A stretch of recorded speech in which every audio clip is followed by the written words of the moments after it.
శ్రీమాత్రే నమః. లలితా సహస్రనామంలో అర్థాలు తెలుసుకుంటున్నాం కదా. ఇప్పుడు 51వ శ్లోకం నుంచి 60వ శ్లోకం వరకు తెలుగులో అర్థం నేర్చుకుందాం.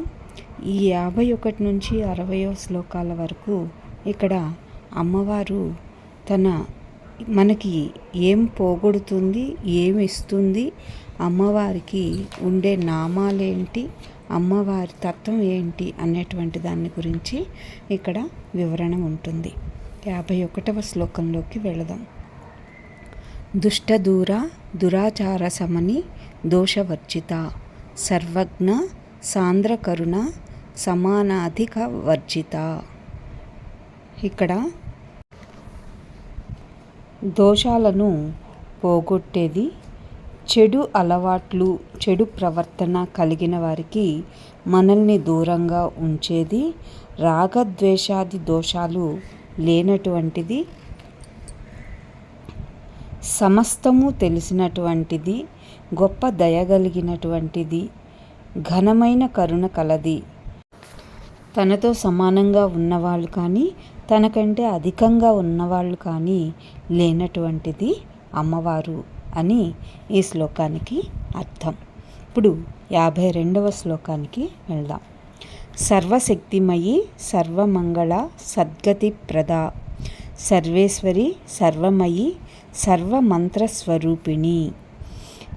సర్వశక్తిమయి అంటే సకల శక్తుల స్వరూపురాలైనటువంటి అమ్మవారు. ఇక్కడ బాల బగళ మొదలైనటువంటి సకల శక్తి స్వరూపురాలు లలితాదేవి. సకల దేవతాశక్తి సముదాయమే స్వరూపంగా కలిగినటువంటిది, సకల ఆయుధ శక్తులన్నీ స్వరూపంగా కలిగినటువంటిది, సర్వశుభాలను కలిగినటువంటి అమ్మవారు. ఇందుకే సర్వమంగళ అని కూడా చెప్పబడుతుంది. సకల మంగళాలని, శుభాలని, కోరికలను ఇస్తుంది కాబట్టి సర్వమంగళ అయ్యింది. అలాగే ఇక్కడ సర్వసుఖాలను భూలోకంలో అనుభవింపచేసి మరణించిన తర్వాత స్వర్గాన్ని, మోక్షాన్ని, సద్గతులను ప్రసాదించేది అమ్మవారు. బ్రహ్మజ్ఞానాన్ని ఇస్తుంది, సత్పురుషుల గతులను కూడా ఇస్తూ ఉంటుంది. సమస్త సృష్టికి ఈశ్వరి అయినటువంటిది, సర్వము తానే అయినటువంటిది.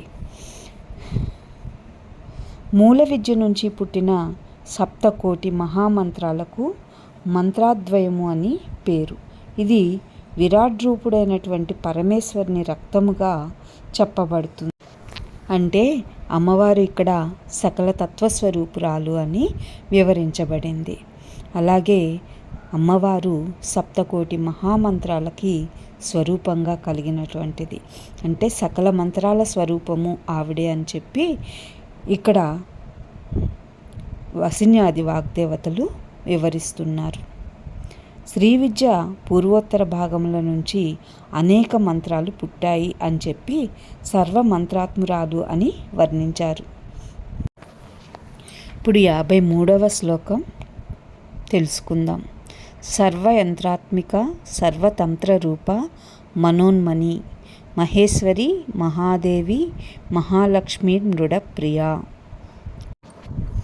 ఈ శ్లోకానికి అర్థము సకల యంత్రముల స్వరూపమే ఆత్మగా కలిగినటువంటిది, సకల తంత్రములు శరీర భాగములుగా కలిగినటువంటిది, సకల తంత్రముల చేత నిరూపించబడినటువంటిది.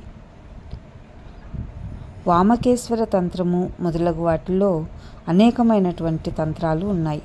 ఆ తంత్రాలే శరీరంగా కలిగినటువంటిది, సర్వతంత్రముల చేత ప్రతిపాదించబడుతుంది. ఆత్మసిద్ధికి హేతుభూతములగు మార్గములు అనేకములు, ఆ గమనంలో అనేక విధాలుగా చెప్పబడుతున్నాయి.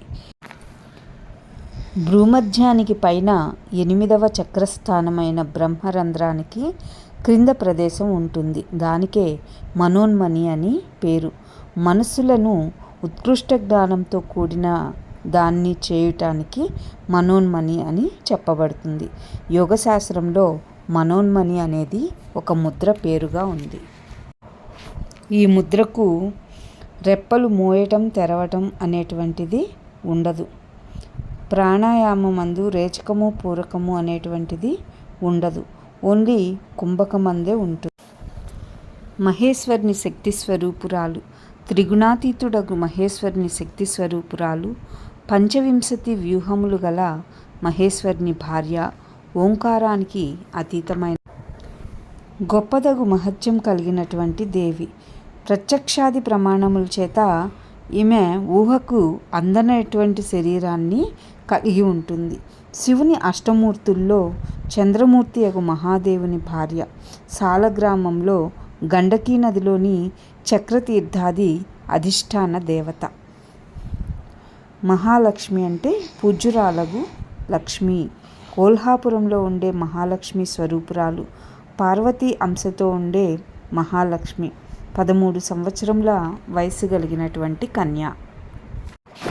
మృడుడు అనే పేరు గల శివునికి ప్రియురాలు. జనులకు సుఖాన్ని కలుగజేయవాడు మృడుడు.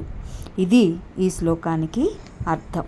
తర్వాత 54వ శ్లోకం నేర్చుకుందాం. మహారూప మహాపూజ్య మహాపాతక నాశిని మహామాయ మహాసత్వ మహాశక్తిర్మహారథి. గొప్ప ఆకారం కలిగినటువంటిది, ప్రధాన పురుష వ్యక్త కాలముల కంటే గొప్ప స్వరూపం కలిగినది, గొప్పవారి చేత పూజింపదగినది, బ్రహ్మేంద్రాదుల చేత పూజింపదగినది,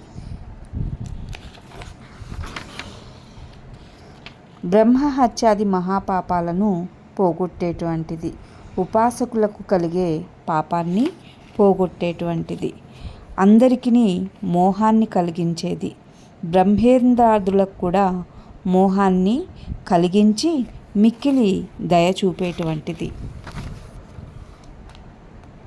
గొప్ప బలము కలిగినటువంటిది, అలాగే గొప్ప సత్వగుణమును కూడా కలిగినటువంటిది, గొప్ప శక్తి సామర్థ్యాలు కలిగినటువంటిది.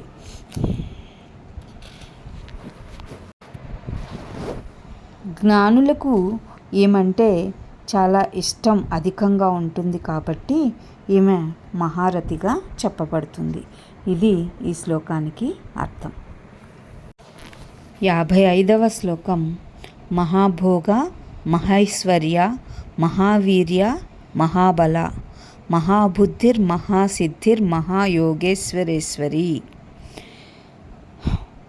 మహాభోగ అంటే ఇక్కడ పృథివ్యాధి రూపంలో మిక్కిలి విస్తారంగా ఉండేటువంటిది, గొప్ప సుఖము కలిగినటువంటిది, గొప్ప ధనమును కూడా కలిగినటువంటిది, గొప్ప ప్రభుత్వం అంటే ఐశ్వర్యము కలిగినటువంటిది, సంపదని కలిగినటువంటిది, గొప్ప పరాక్రమం కలిగినటువంటిది, తేజస్సు సామర్థ్యము కలిగినటువంటిది, అధికమగు గంధము కలది, రూపం కలది, స్థూలత్వం కలది, రసం కలది, ఆత్మ కలది, అధికమైనటువంటి సేవ కలది అని చెప్పబడుతుంది. గొప్ప బుద్ధి కలిగినటువంటిది, గొప్ప సిద్ధుల్ని కలిగి ఉంటుంది. ఈమె అణిమాది సిద్ధుల్ని కలిగినటువంటిది, రసోల్లాసాది సిద్ధులు కలిగిస్తూ ఉంటుంది. అణిమ మహిమ లఘిమ గరిమ ప్రాప్తే ప్రాకార్య ఈసత్వము వసిత్వము అని 8 సిద్ధులు ప్రసిద్ధంగా ఉన్నాయి. వీటిని అష్టసిద్ధులు అంటారు. రసోల్లాసాలు కలవని స్కాంద పురాణంలో ఉంటుంది. దానిలో 1వది రసోల్లాసము, 2వది శీతోష్ణాది ద్వంద్వముల చేత బాధించబడకుండా ఉండటం, 3వది అధముడు ఉత్తముడు అనే భావం లేకుండా ఉండటం, 4వది ఆయువు సుఖదుఖములు వీటి యందు సమాన బుద్ధి కలిగి ఉండటం, 5వది శరీరమునందు ఉండే బలము కాంతి కలుగుట, దీనికే విశోకమని కూడా పేరుంటుంది. 6వది పరమాత్మను గురించి తపోధ్యానాదులు చేయుచు నిష్ఠతో ఉండటం. 7వది కామచారిత్యము అంటే తలచిన వెంటనే దేశాలకి వెళ్ళిపోయే లక్షణం ఉండటం. 8వది యుక్తాయుక్త పరిశీలనం చేయకుండా ఎక్కడైనా పడుకోవడం. ఈ 8 సిద్ధులు ఇవి 4 అక్షరాలుగా ఉంటాయి. మహాయోగీశ్వరేశ్వరి ఈమె యోగీశ్వరులకు స్వామిని అవుతుంది. గొప్ప తంత్రాలను కలిగినటువంటిది, అనేక ఫలములను ఇచ్చే గొప్ప తంత్రముల్ని కలిగినటువంటిది. ఇక్కడ శ్రీ విద్య అనేటువంటి గొప్ప విద్యని అలాగే తంత్రాన్ని కూడా ఈమె కలిగి ఉంటుంది. గొప్ప మంత్రాలు కూడా ఈమె కలిగి ఉంటుంది. బాలామంత్రము, బగళాముఖి లాంటివి. అలాగే మహాయంత్ర స్వరూపురాలు కూడా. అన్యాపేక్ష లేని గొప్ప యంత్రాలు కలిగినటువంటిది.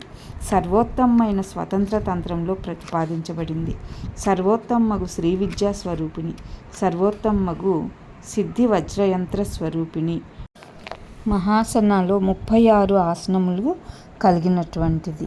అది మూల ప్రకృతి, దహంకారాలు, తన్మాత్రలు, మహాభూతాలు, జ్ఞానేంద్రియాలు, కర్మేంద్రియాలు, ప్రాణాయాపానాదులు, ఉపప్రాణాలు, మనస్సు, జీవుడు, ఈశ్వరుడు మొత్తం అన్నీ కలిపితే 36 ఆసనాలు అవుతాయి. వీటన్నింటినీ కలిగినటువంటిది అని చెప్తున్నారు.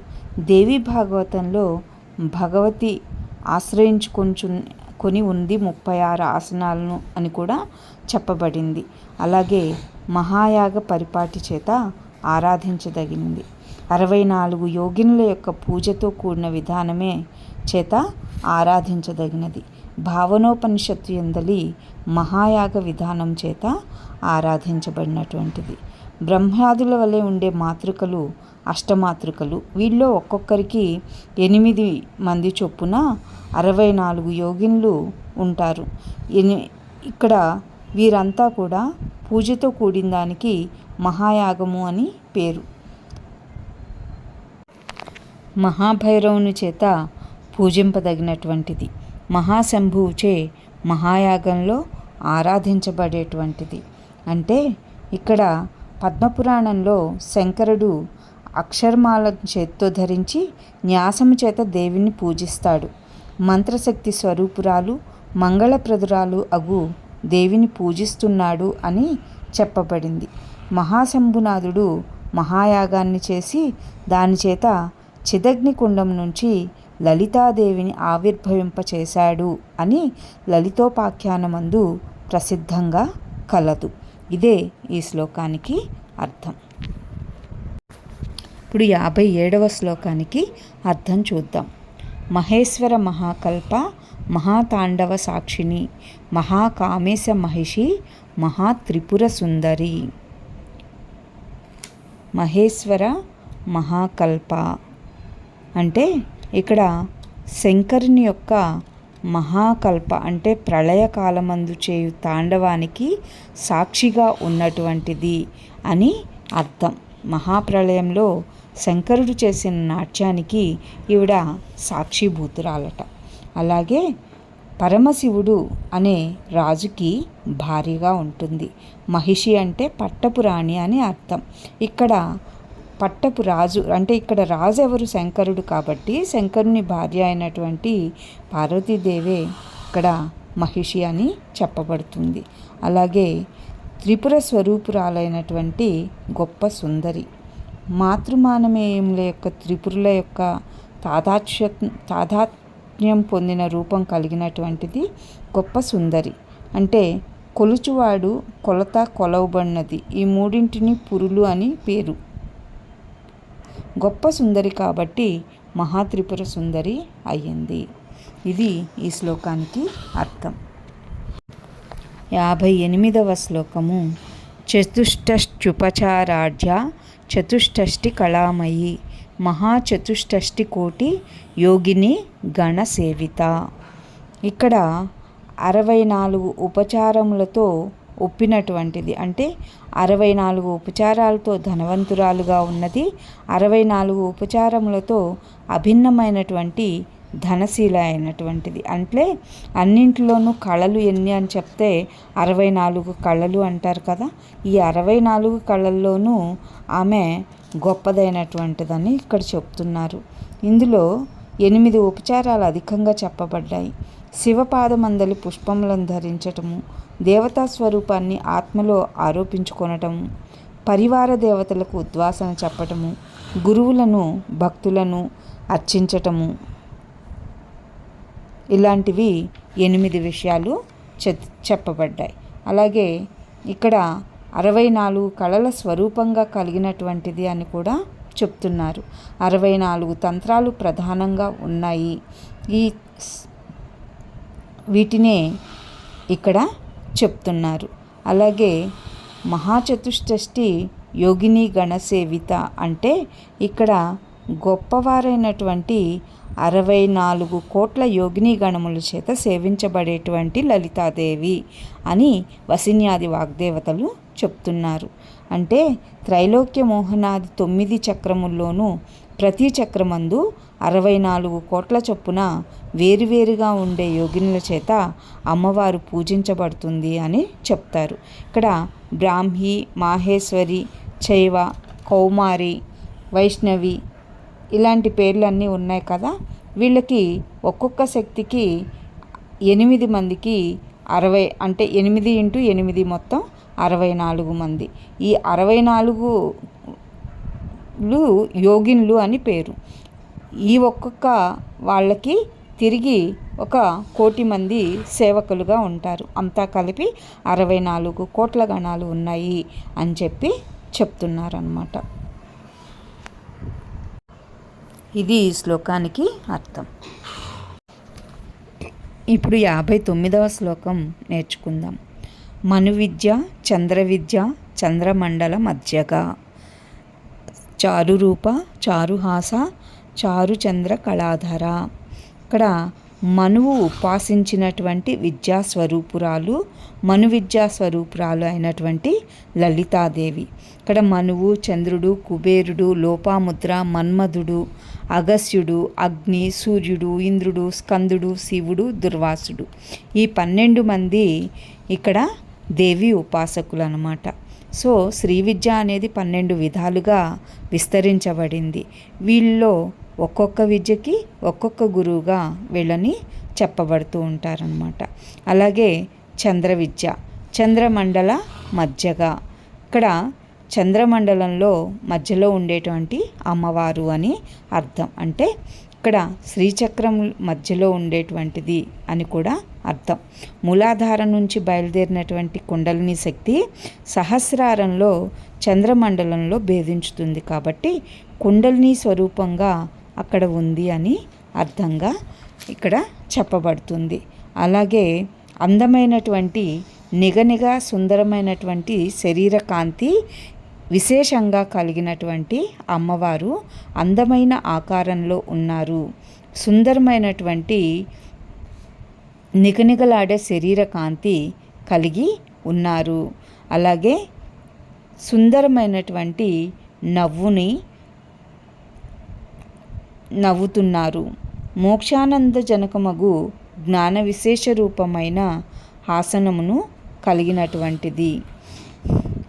అలాగే అందమైన వృద్ధిక్షయములు లేని జ్ఞాన చంద్రకళను లేక సాధాక్య చంద్రకళను ధరించినటువంటిది.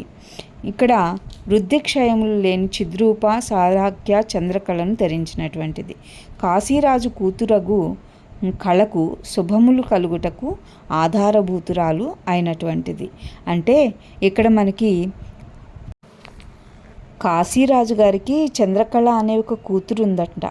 ఆమెకి కళలో అమ్మవారు కనిపించి, ఓ కన్యక, నువ్వు కామరాజ బీజాన్ని ఉపాసించు, సుదర్శనుడు అనే రాజకుమారుణ్ణి వివాహమాడు అని చెప్పి విచారించుతున్న చంద్రకళని ఓదార్చి జీవితానికి ఆధారభూతురాలయ్యింది అని ఈ కథ మిక్కిలి ప్రచారంలో ఉంది. అందుకే అమ్మవారు చారుచంద్ర కళాధర అయింది అని చెప్తారు. అలాగే మనం ఇలా చూసుకున్న అంటే పౌర్ణమి అమావాస్య మధ్య జరిగేటువంటి చంద్రుడు పెరగడం తగ్గటం కానీ గమనిస్తే ఎటు నుంచి చూసినా అమావాస్య వైపు కానీ అంటే శుక్లపక్షంలో కానీ అలాగే కృష్ణపక్షంలో కానీ ఈ రెంటిల్లో చూసుకుంటే అష్టమి రోజున అమ్మవారు ఎలాంటి అంటే అష్టమి రోజు మాత్రం తగ్గుదల కానీ పెరుగుదల కానీ లేకుండా కళ అనేటువంటి స్థిరంగా ఉంటుంది. కాబట్టి అమ్మవారు ఎప్పుడూ అలా పెరగటము తగ్గటము అనేటువంటి కళలు లేకుండా స్థిరంగా ఒకే రకమైనటువంటి కళతో ఉంటుంది అని కూడా ఇక్కడ అర్థంగా మనం చెప్పుకోవచ్చు. ఇది ఈ శ్లోకానికి అర్థం. ఇప్పుడు 60వ శ్లోకము. చరాచర జగన్నాథ చక్రరాజ నికేతన పార్వతీ పద్మనయన పద్మరాగ సమప్రభ. ఇక్కడ స్థావర జంగమాదులన్నింటికీ కూడా అమ్మవారు శక్తిగా ఉంది అని చెప్తున్నారు. అంటే ప్రపంచమంతా స్థావర జంగమాలు అనేవి రెండుగా ఉంటాయి. ఈ రెంటిని పాలించేటువంటి గొప్ప శక్తి అమ్మవారు అని చెప్తున్నారు. చక్రరాజ నికేతన అమ్మవారు శ్రీచక్రమే నివాస స్థానంగా కలిగి ఉంటుంది. త్రైలోక్య మోహన్ చక్రం మొదలు 9 చక్రాలు కలిగినటువంటి శ్రీచక్రమే అమ్మవారి నివాస స్థానం. ఆ శ్రీచక్రంలోని 9వ ఆవరణలో అమ్మవారు బిందు రూపంలో ఉంటుంది అని చెప్తున్నారు. హిమవంతుని పుత్రిక అయినటువంటి పార్వతీదేవి